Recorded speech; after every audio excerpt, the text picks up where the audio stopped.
Սիրելի ներկաներ, իհարկե սկսել ելույթը բոլորին արդեն հոգնեցրած նախադասությամբ երևի թե ճիշտ չէ, բայց ուրիշ նախադասություն չկա։ Նախադասությունը հետևյալն է. Հայաստանը ապրում է խորը համակարգային ճգնաժամ։ Սա ասում են բոլորը։ Այս թեզը մենք հանդիպում ենք տարբեր հրապարակումներում, հայտարարություններում, թերթերի էջերում եւ այլն։ Ես կուզեի փորձել բացատրել իրականում դա ինչ է նշանակում, որովհետեւ տարբեր մեկնաբանություններ են տրվում այս երևույթին։ Այն, որ այդ երևույթը առկա է մեր կյանքում եւ դա ռեալ Հայաստանն է, ինչպես քիչ առաջ խոսվեց, սա փաստ է։ Բայց այդ ռեալության տարբեր հատվածներ կարող են շեղել մեր ուշադրությունը։ Շատերի համար այդ ճգնաժամը կրում է տնտեսական բնույթ, քաղաքական բնույթ, միգուցե արտահայտվում է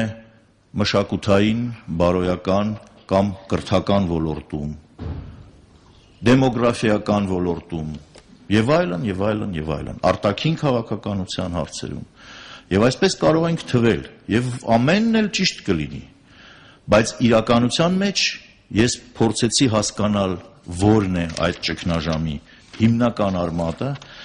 ինչի դեֆիցիտ ունենք, ինչի ճգնաժամ է Հայաստանում, եւ իմ կարծիքով գտա պատասխան, որի հետ հույսով եմ կհամաձայնվեք։ Հայաստանը ապրում է հեղինակության ճգնաժամ։ Հայաստանում վերացել է հեղինակությունը։ Վերջապես ինչ է հեղինակությունը։ Հեղինակությունը միայն իշխելու իրավունքը, իրավասությունը չի։ Հեղինակությունը դա մի հիերարխիկ համակարգ է, որտեղ փոքրիկ հեղինակությունները կառուցվում են մի ամբողջական հեղինակության համակարգի մեջ եւ այդ հեղինակության ողնաշարը պահում է ազգը որպես միասնություն։ Եվ այդ միասնության մեջ է եւ ազգային ինքնագիտակցությունը, ազգային ինքնությունը, եւ տնտեսական հարցերի լուծման խնդիրը, եւ արտաքին սպառնալիքների դեմն առնելը, եւ կրթական, մշակութային, բարոյական հարցերի լուծումը եւ այլն։ Հեղինակություն Հայաստանում այլևս չկա։ Նպատակաուղղված իշխանության կողմից ոչնչացվեց հայ մտավորական հեղինակությունը։ Այսօր հայ հասարակության մեջ մտավորականությունը ցավոք սրտի այլևս հեղինակություն չէ, որովհետև հեղինակությունը առաջին հերթին նաև օրինակ է պատանի սերնդի համար։ Մեր մտավորականությունը այսօր այդ հեղինակությունը չէ։ Դժվար է սա ընդունել, բայց սա փաստ է։ Հեղինակություն չեն նաև տնտեսական մենեջմենտի պատասխանատու անձիկ կամ հաստատությունները։ Նպատակաուղղված իշխանությունը ոչնչացրեց տարիներ շարունակ քաղաքական եւ հասարակական կազմակերպությունների հեղինակությունը հասարակության աչքերում։ Սա անելով հավանաբար իշխանության մոտ կար այն տպավորությունը, որ ոչնչացնելով հեղինակությունները կպահպանվի միայն մեկ հեղինակություն, իշխանության հեղինակությունը։ Սա ամենամեծ խաբկանքն էր, սա հետևանք էր սոցիալական, քաղաքագիտական անգրագիտության, որովհետև երբ քանդվեց ամբողջ այդ հեղինակությունների ներընտանեկան հոր հեղինակությունից եւ մինչեւ պետական ատյանի հեղինակություն, հանկարծ պարզ դարձավ, որ կմախքը չկա եւ գանգը առանց կմախքի ոչինչ չունի, որի վրա կարող է պահվել։ Եվ մենք հայտնվեցինք մի վիճակի մեջ, երբ ամենամեծ հեղինակությունը, որ պետք է լիներ մեր հասարակության մեջ, պետությունը որպես ղեկավարող ատյան, հանկարծ զրկվեց հեղինակությունից, որը ի վերջո հիմնված է երկու սյուների վրա։ Մեկը հեղինակությունը ինչից է ընդհանրապես կազմվում, մեկը կոմպետենտությունն է։ Այսինքն հեղինակությունն է նա, ով գիտի իր գործը։ Բժիշկին, բժշկին, եթե նա լավ բժիշկ է, մենք վստահում ենք մեր առողջությունը։ Ուսուցչին, որը կոմպետենտ է, մենք վստահում ենք մեր երեխային։ Մենք վստահում ենք լավ մասնագետին կառուցել ավտոմեքենա կամ վերանորոգել մեր ավտոմեքենան եւ այսպես շարունակ։ Պետք է կոմպետենտ լինեն։ մեր իշխանությունը ապացուցել է, որ ոչ մի մակարդակի վրա, ոչ մի 3 ճյուղերից եւ ոչ մեկով կոմպետենտ չի։ Կոմպետենտ չի այսօր ազգային ժողովը, որի ստեղծած օրենքները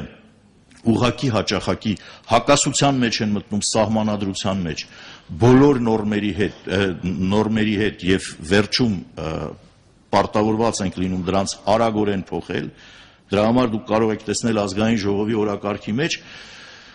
նույն օրենքի 6-7 փոփոխություն մեկ օրակարգում։ Սա ինչի հետևանք է։ Սա նրա հետևանք է, որ ոչ կոմպետենտ գործադիր իշխանությունը,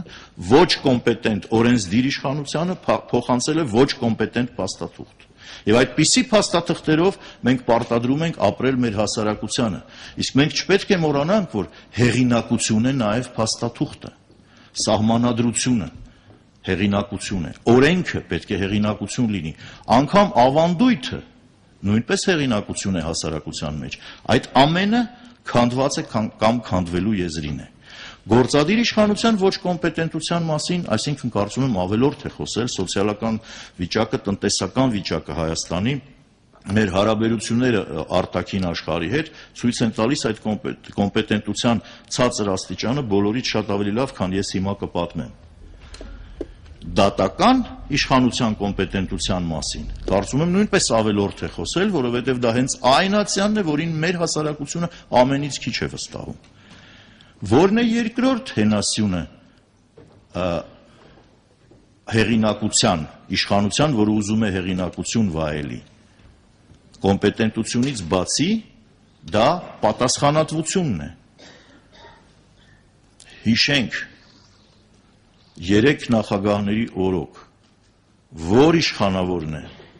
պատասխանատվություն կրել սխալի կամ հանցանքի համար, չի եղել նման դեպք։ Իշխանությունը պատասխանատվության մասը բացարձակապես մերժում է, բացարձակապես հրաժարվում է որևէ պատասխանատվություն կրել իր իսկ արածների համար։ Եվ ուրեմն ստեղծվում է մի վիճակ, երբ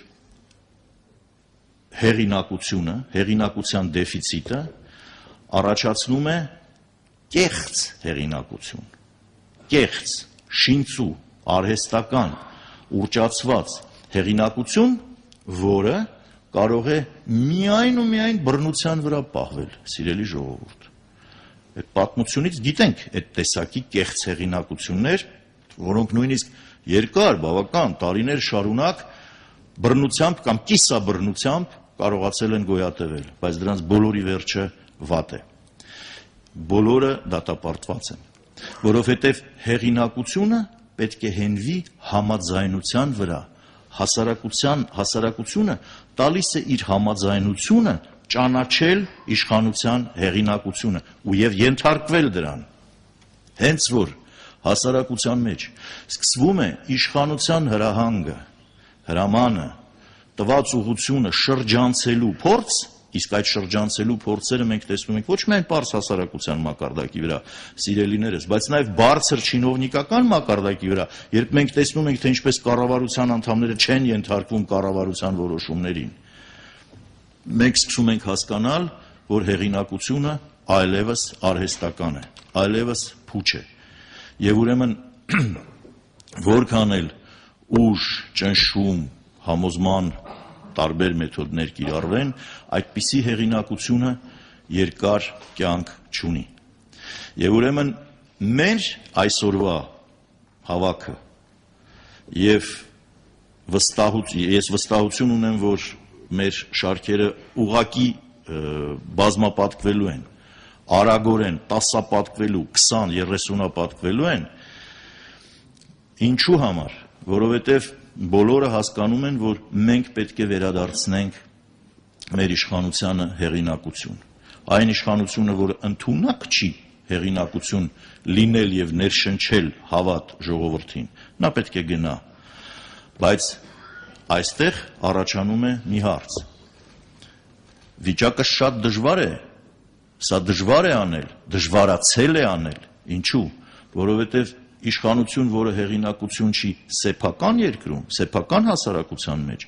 չի կարող հեղինակություն լինել դուրսը։ Դուրսը շատ լավ տեսնում են, իրական հեղինակության կորուստը Հայաստանում, այդ դեֆիցիտը տեսնում են, եւ ուրեմն արտաքին աշխարհի հետ իր հարաբերություններում կորցնելով իր հեղինակությունը եւ դրանով իսկ ուրեմն հզորությունը, համոզիչ ուժը, մեր իշխանությունը թուլացրել է ամբողջ երկիրը։ Եվ ուրեմն այստեղ առաջացել է վտանգ, որ ցնցումները մեր երկրի ներսում կարող են հանկարծակի գայթակղել մեր որոշ հարևանների։ Եւ ուրեմն մենք ունենք երկու ճանապարհ։ Իրականում իհարկե 3, բայց մեկի մասին չեմ ուզում խոսել, դա լճացումը եւ մահն է, այսինքն ամեն ինչ թողնենք ինչպես հիմա, եւ դա նշանակում է մահ եւ շատ արագ մահ, շատ արագ ավարտ մեր հասարակության եւ մեր պատմության։ Մնացած երկու ճանապարհները երկու մարդկային սկզբունքի վրա են հենված։ Մեկը հաշվեհարդար, երկուսն էլ գիտակցում են, որ վիճակը վատ է, այն պետք է փոխել, պատասխանատուները հասկանալի են, մեղավորը պարզ է, եւ ուրեմն առաջինը ասում է ոչնչացնել, ջարդել, փշրել, վրեժ հաշվեհարդար։ Մյուս ճանապարհը ասում է հաստատենք անարդարության դեմ, հաստատենք արդարություն, անարդարությունը վերացնենք, արդարություն հաստատենք, բայց չտանենք ցնցումների։ Ինչպես դա անել։ Միայն ու միայն վերադարձնելով հեղինակությունը ինքներս մեզ, որովհետև մեր հասարակությունն էլ է կորցրել, որպես հեղինակություն այլևս չի դիտարկվում, այլևս մեր պատանի սերունդը մեզ ավելի ավագներին, որպես հեղինակություն չի դիտարկվում, որովհետև մենք չենք կարողանում, դեռ չենք կարողացել հաղթահարել։ Այսինքն, եթե հեղինակություն չի հասարակության մեջ իշխանությունը, ապա պետք է մեզ հարց տանք, իսկ որքանով հեղինակություն է ընդդիմությունը, այդ հեղինակությունը մենք ձեզ հետ կվերադարձնենք, եւ մենք դրա համար ունենք ժամանակ, ունենք ուժ ու ունենք վճռականություն, եւ մենք դա չենք անի արհեստականորեն, ինչպես անում են ուրիշները, պարտադրանքով, մենք դա կանենք կամավոր, մենք դա կանենք մեր հայրենիքը սիրելով, եւ մենք դա անպայման կանենք։ Շնորհակալություն։